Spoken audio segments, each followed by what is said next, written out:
This is Tech Report. Samsung has cashed in on the resurgence of the wristwatch, creating a smartwatch that goes along with the new Galaxy Note 3, and it tells much more than the time. 1973 saw the very first mobile handset in action. It weighed around a kilogram and cost about 40,000 Rand. Now, since a more commercially acceptable device was released in the late 80s, cell phone subscribers have grown from 12 million to over 6 billion. Which brings us on to this great little invention. It's called the Samsung Galaxy Gear, and it promises to change the way we use cell phones forever. It's a bit like Dick Tracy meets James Bond in this cloak and dagger scenario where you can now make phone calls, receive and reply to text messages, and even take photos and videos, all by using a watch.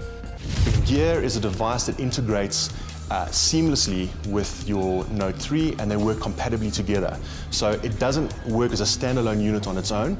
The device actually replicates everything that happens on the Note 3. So it works as a companion device, the Note is a server, and the Gear literally is a window into that server environment. Really what it does is it gives you access to view a whole lot of different feature sets on the Gear without having to look at your Galaxy Note 3.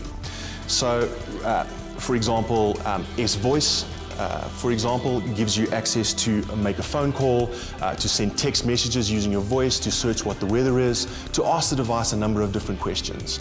I believe that the world of wearable technology will become more and more integrated into our lives. We will see things like enhancements on things like Google Glass, where you've got glasses that actually represent and show with heads-up display.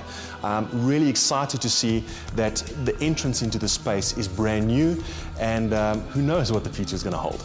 Now, I've had the pleasure of using both the phone and the Galaxy Gear over the past week, and quite frankly, it's been just that. Let's start with the phone. Now, to be honest with you, it took me a couple of days to get around the whole interface. I mean, for example, there's so many different pages, there's apps, there's widgets, there's a camera that can take photographs 10 different ways, there's a brand new stylus, the system settings, the whole phone is so customizable that it can be really daunting. If you're not patient, forget it. Rather stick with an iPhone. However, if you are up for the challenge, then man, you're in for some great surprises. All right, first of all, the screen truly is beautiful, and the resolution, outstanding. You can rent or buy videos through the Samsung Hub and watch them quite comfortably. The camera takes amazing pictures, but don't worry about all the options, they're just frills. The stylus with its new options also comes with its difficulties, but once you've mastered them, then you're golden. My biggest gripe, however, is the fact that this is more of a tablet than a phone and is not very easy to handle. I've got big hands and it's still not manageable. But if you're comfy with never putting it in your pocket and walking around with it like a 90s Filofax, then fine. Okay, which brings us to the watch. It's really neat, it's fashionable, comes in a variety of different colors. The homepage, you can tell both the time and the weather if you have to. It's splash-proof, so if you need to run through the rain quickly, you sort it. There's a camera on this side here for taking both photographs and videos as well. You may just have to kind of adjust the angle, because, yeah. Both the microphone and the speaker are housed in the same